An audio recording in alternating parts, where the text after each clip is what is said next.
Hey, how y'all doing? Thought I'd do a little update on the G.I. Joe midget build for the Area 51 proxies Georgia's got coming up. So, some of you know I'm doing a G.I. Joe themed midget race car this time. And I found a G.I. Joe figure on eBay.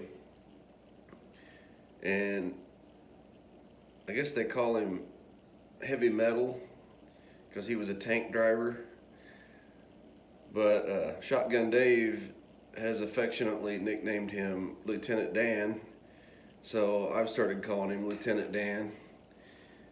And you remember in the Forrest Gump movie, Lieutenant Dan unfortunately lost his legs in Vietnam, I believe it was. So in order to get the G.I. Joe figure to fit in my midget car, I had to remove his legs below the kneecaps. Well, that wasn't enough. I've had to take his entire lower half off. Now he's just a torso. I just couldn't get him to fit very good with all this. He's kind of big for that car. So we took his legs off, and I'm gonna mount this, I got a for sale sign, piece of plastic cut out, and I'm gonna mount that down in there, and he's gonna sit on that down inside the car, and it's gonna work out better. These little figures they're like little rubber bands that hold them together. So this one broke when I was taking him apart, but I'm gonna put a new rubber band in there and then probably drill a hole in this and then pull the rubber band out and attach it somehow underneath there. Let the rubber band just hold him in there instead of gluing it. Just try that and see if it works. But that's how he'll be, and he'll just sit down inside the body like that. But I've been working on the chassis. I don't have the body over here. I'd show you that. It kind of looks goofy if you're looking at the back end of it. You're like, what in the world? Looks like a football helmet or something. But it looks cool when I got the body sitting in there. You can tell it's kind of shaped like the back of the car. And comes up. And in the front, you got the big bumper in the front to go over the guns. You know, you've seen the body, it's got the two big 50 cal barrels sticking out of the front. I got that to protect those in the front of it. These are H&R, they came off an H&R chassis, the wheels. I'm just gonna use those.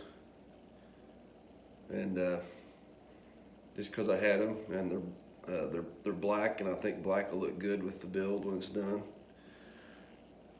But we got the chassis built from, it's just some strip, again, some brass strip. That's pretty thick stuff. I just bent it across the front. I chopped the guide down a little bit, made it narrow, so just kind of match the body. And then I've got the Nerf bars and the rear linkage.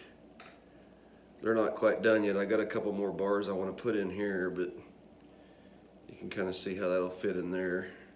I can show that. It'll get soldered in place. And then I still have to build the linkage for the front axle to come back. And with this one, I think I'm going to do a pin mounting system where the body fits on there and you run a pin through it to hold the body on it.